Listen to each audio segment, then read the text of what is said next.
So everyone, originally when I was going to cover the Graham Plainter controversy about his tattoo, I was just gonna watch the Crystal Ball video where she was just speaking about it and defending him, right? And I also have my own couple of things to say about that, unironically enough, and some people ain't gonna like it. So that was the original plan for this, right? But we got this dishonest piece of shit, Tim Pool, has posted a video that says Crystal Ball defends Democrat exposed for having Nazi dap cam tattoo.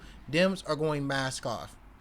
So a lot of people aren't gonna like what I said, and people do have their criticisms of Graham Planter's ability to make decisions and his street smarts about politics. And regardless of that, ironically enough, I forgive him. And I think that people should vote for him over the other candidate who's an establishment back shield. And here's why. So, number one, I want to talk about myself. Back when I was between 15 to about 20, I used to be a sort of black pill incel who still had my liberal views. I was just confused about the way that the world worked. So back when I was younger, I don't even know if you can even find these videos on YouTube. It was a whole different channel through my school email, maybe. I don't know. But I used to say a lot of stupid things. I didn't always have the best takes about politics back when I was growing up in those days. And yeah, best believe you don't stop growing up probably until you're about 35, but that's a whole nother conversation. So when I was younger, I was a bigot, sort of a sellout. I was an very anti-black. I was one-dimensional, and I had ignorant analysis about how the world really works, while at the same time thinking I knowing everything. I used to have the most ignorant and misogynist takes when it came to dating and relationships, and I didn't really care too much for gay and trans people. And even though my family, originally was surviving off a lot of government programs up until going to school to get free lunch, I had a lot of ignorant, tilted, and biased viewpoints about the way that, how can I say, about the way that society worked. And I'm guilty of that. I fucked up back when I was younger. And I was prancing around, speaking like I knew what I was saying. I even watched some content like Andy Worski, who's a Nazi, Kevin Samuels, who's a sellout, the Big Boss Calvin 83 guy, the Sunrise Hoodie little Nazi fuck. And I was even watching channels like Stefan Molyneux, who made me more uncomfortable than others, but I was still, especially on his takes about feminism, listen to what he had to say. And I even caught myself watching videos by PragerU and Blair White. I sound really like a shitty person, but my point being is that sometimes it takes people, especially in their youth, to learn to know better about certain political viewpoints. Some people get it early, like at 15 years old. A lot of people become smart political advocates that are advocating for minorities and working people. But some of us other people, it could take years and years for us to get it right. But by the time Charlottesville happened, is about the time I started to get it right, which is almost about 10 years ago. But looking back at myself back in the day versus the person I am now, I would have argued with myself a lot. If I was to meet my past self. Not to mention the fact that, I am a follower of Christ, so I do believe in forgiveness and giving people second chances if they really do turn away from a life of hate or make a mistake and get the wrong tattoo or hang out with the wrong crowd. Because without that forgiveness and sympathy for people that they can be better and giving people second chances, we are no better than the right. And I'm aware that he didn't get the tattoo covered up till recently, but I feel as though politics is a constant learning process. And us leftists, of course, people on the left, right, know, and a lot of Jewish people, especially those who are advocates for Jewish people, know, black leftists too, know what sorts of white supremacist tattoos and symbols look like. Because that's our livelihood. We live and breathe that. But people learning about politics and are just now getting into advocating for people might not know any better. They might have some backwards viewpoints. They might have some bad tattoos. They might have some bad takes. They might have voted for Trump last time. You never know. And don't worry, I voted Democrat all 3 times since 2016. You know, I'll still manage to do that in a ballot box down there on the east side. When they had Donald J. Trump and Hillary R. Clinton, I voted for Hillary. I voted for Joe Biden, and I voted for Kamala. Like when I voted Democrat all 3 times. So the point being is that, you know, how can I put this? Like, we have to give people second chances and opportunities to show that they've changed and that they're trying to better themselves. And shit, if you ask me, I think becoming a Democrat senator is doing a lot more than being some dude in his room making YouTube videos. So let's see what this dishonest piece of shit Tim Pool has to say. And that's where this video is going to ramp up. Because keep in mind, Tim Pool is a white supremacist. Tim Pool has had white supremacists on his podcast. He's had people like Milo Yiannopoulos, Jack Posobiec, or Posobiec, whatever the fuck, Posobi crackhead, whatever. The fucking you know, Steven Crowder. You know, he's had several white supremacists and open Nazis like Nick Fuentes and open anti-Semites that preach the decamp shit like Kanye West on his podcast, but he said nothing about them being Nazis. He also has an association with Alex Jones. And it's kind of weird that when it's a Democrat that makes a mistake, Tim Pool has a lot to say about it, but when Republicans make a mistake, he's quiet and he's downplaying it. So I'm just curious, what the fuck is this nigga talking about?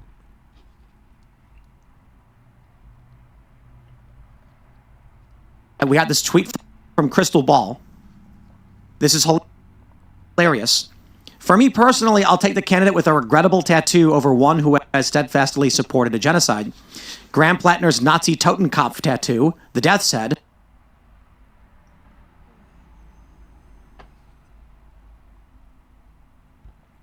was used by the Nazi SS division responsible for running concentration camps. Holy what? This person has influence? Oh, bro, she's got a massive podcast. Yeah. She would... Keep in mind, again, actual Nazis like Nick Fuentes, right, have political influence. All these people, you know, that have faded into irrelevance, Stefan Molyneux and more, Andy Worski, there have been Nazis all over YouTube and all over politics for years. But in his one specific circumstances, Tim Pool has a lot to say. Keep in mind, and I can guarantee you if I can go find it, Tim Pool was defending Elon Musk for doing the Nazi salute. Or is it a Roman salute? Or is he autistic? I never extend this benefit of the doubt to any Republican candidate. These people lack any principle. There's no consistency. And I think that's the issue with people like this. Yeah, like when... They're nakedly partisan. I mean... And this is why I hate when shit like this happens. Is because they can pivot it and spin this story into ignoring the abject white supremacist ideology that's shared by most people on the right and far right. So now instead of having a conversation about how, you know, y'all are saying that black people that have good jobs or you know, places in government are DEI hires, how fucking Charlie Kirk said that there was a Jewish lobby that was funding anti-Americanism in America, how Nick Fuentes is one of the most influential right-wing political pundits of the modern day. And we're getting this shit now where they want to tap dance and pivot and feign ignorance. And it's like, what are we doing here? What are we doing here? Like, this isn't serious political analysis. You're the partisan hack. Peak Hegseth had his Volt tattoo, and they were like, he's going to use the Pentagon to like start a new crusade. It's like, first of all, it'd be base, but second of all, like. And then we come into this fake laughing, because that's actually something a Nazi would say. And I'm even aware of his past comments, but this guy said that a crusade would be based, which is only something a fascist would say. But all right.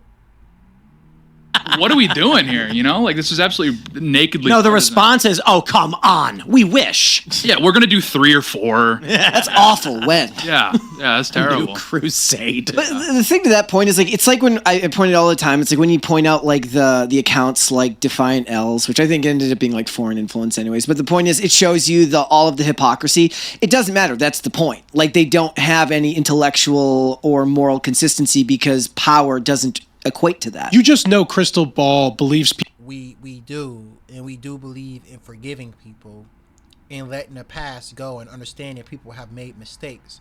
You people are turning a conversation about that into partisan hackery, which it is not.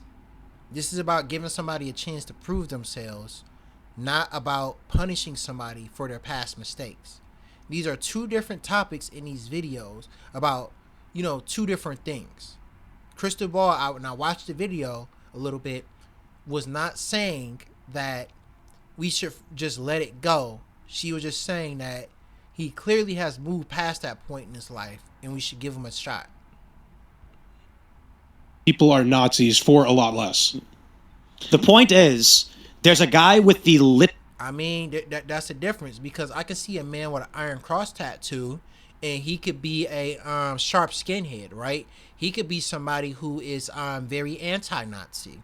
But then I can see somebody that's clean of tattoos that regularly employs Nazi rhetoric, constantly dehumanizing minorities and speaking of a great war against minorities and women to secede our rights from us. So there's a difference between somebody having a tattoo and then the actual rhetoric that they spew out. And this is why people call Tim Pool a white supremacist. This is why Nick Fuentes is a Nazi. It's not about what's on your body or how you dress all the time that makes you a Nazi. It's about the things that you say, and it's about the things that you do. Literal Totenkopf. It's the actual Nazi tattoo on his chest. He got it removed, by the way, but he had it for 18 years. It was not something that looked like it. It was it. And Crystal Ball is like... And keep in mind also, I'm going to interrupt them because I'm not going to be here long on this stupid fucking video. Tim Pool is the guy that literally let people on this show that have made race and IQ arguments. You are the people who make one-dimensional analysis about black people, Jewish people, Hispanic immigrants and and pretend like they are monolithically violent and that white people are these innocent people that got to defend themselves, despite perpetuating a lot of the same violence when you control for socioeconomic circumstances, Tim. So you are a white supremacist in your rhetoric. So you have no right in any video of any kind, and I could literally end the video right here if I wanted. I'm gonna listen a few more minutes, but like, you have no right of any kind with your podcast who has influenced them and poisoning the minds of voters with your misinformation and your clear partisan hack hypocrisy. I'm totally fine with the guy who, for 18 years, had this Nazi tattoo on his chest and never got it removed. Because he now parrots my beliefs. Because he's anti-Israel. These are the same people who, when Elon Musk did his hello gesture, were convinced. Ryan Grimm, Crystal Ball were convinced that this was, an overture to nothing. Yeah, but that's the difference, because at the end of the day, first of all, we need to establish a front here. Fascism and neo-Nazism is a definitively right-wing ideology. Someone on the right doing a Nazi salute clearly is identifying their allegiance to white supremacist thinking and theory. And you guys flooded the internet with excuses and downplaying of that shit till this day. That's the difference. Elon Musk had to be forced to visit Israel and visit the Holocaust Museum because he was agreeing with neo-Nazis on Twitter. Elon Musk regularly retweets and perpetuates many anti-Semitic myths in sort of, anti-black, anti-gay, anti-transphobic, and ungodly views about his fellow human beings 24/7. So it wasn't just the Roman salute or the Nazi salute, because that's what it's most known for, because they did it in Italy too. But you get and in Spain. But you get my point. Is that these people, are acting as if, like you can't, because again, it's practice of your beliefs and what you're doing versus what, you actually, how can I say, are doing in society, the things that you're retweeting today. Elon Musk, he went from like liberal, ironically enough, to extremely far right in his politics over the past couple of years, while Plainter has gone from right wing and seemed to be like ignorant to highly progressive. So there's a difference between these two people that's being ignored in this podcast, because these are the only people, because the only time these people sound smart and was when there's not people in the room to disagree with them. Nazis, they're trying to ingratiate themselves with Nazi, but no, a literal Nazi tattoo is just like, oh no, come on guys, like it's just he was younger, it's just a skull and crossbones. What are you guys talking about? Elon Musk, no, we could read into his intentions with his arm wave, but no, for this, no, we can read it to Elon Musk's intentions. Again, nobody's here to argue with him, so he's allowed to be as dishonest as possible. We can read into Musk's intentions because Musk politics swung from centrist liberal to extremely far right, to the point where he was retweeting shit about Jews doing this, that, and the other. So there's a difference, right? So has Graham Plainter ever made any specifically anti-Semitic comments? Has he said anything outside of the whole black tipping thing? Is Graham Plainter a person that learned to know better? And is Elon Musk still a rotten piece of shit, polluting right-wing politics with his money and ass-backwards viewpoints? This guy with the literal Nazi iconography, it's like, oh no, we'll give this guy a pass. And why? It's because he's running as a Bernie Sanders type in the Senate, in Maine. I will say that. And then keep in mind, Bernie Sanders is a Jewish man who's endorsing them. I don't think that Bernie Sanders would endorse an open neo-Nazi or white supremacist. He's a self-proclaimed communist, Antifa, and anti-Israel. I will say this, he is definitely only trying to get ahead of the Oppo research now. That's why he addressed this on Pod Save America, because they knew that this Oppo research was being shopped around. The primary isn't until next summer, I believe, in... Yeah, and what's happening to him is what happens to all left-wing candidates. There's a concerted smear campaign against him. People like Jerome Mamdani, people like Ilhan Omar, people like Jamal Bowman, my Congresswoman Rashida Tlaib. There's a concerted effort among American U.S. politics, because it's so fucking polluted with money and lobbies, to cash out and sell out candidates that actually want to work for working class Americans. And that's why you see this fucking smear campaign with them bringing up tweets from years ago. It's not out of nowhere. You people do this shit to everyone. Anyone who says that, hey, you know what? I think we should fix our transportation system and pay people a little more, make us people some healthcare. Y'all dig and dig and dig and dig and misrepresent and pollute narratives and make dishonest reinterpretations of things people have said, try to make every single thing a pariah and controversy. But you will defend Republicans of any kind and their political commentators at every turn. Because if I was to ask Tim Pool, is Nick Fuentes a neo-Nazi? Because Nick Fuentes praises Adolf Hitler. Nick Fuentes believes in eugenics and so forth and is very anti-Semitic. Tim Pool would suddenly say no. So you people have a political agenda to pollute American political discourse with fucking nonsense. That's why people are giving him a pass, because we are aware of the things you people are doing now. Because, and we can end the video right here. I'm done. Because what's happening now in U.S. politics, whether you believe it or not, there's a paradigm shift, right? So you have progressive candidates more than I've ever seen. Kat Abu-Ghazala, you have Graham Plainter, you have Zohran Mamdani, and more people that I probably couldn't name, pushing their way into politics past a barrier of corruption, money interests, white supremacy, and more. And now the right and the centrist Democrats are in a concerted media effort to smear these candidates because you people don't want to see life get better for working class Americans.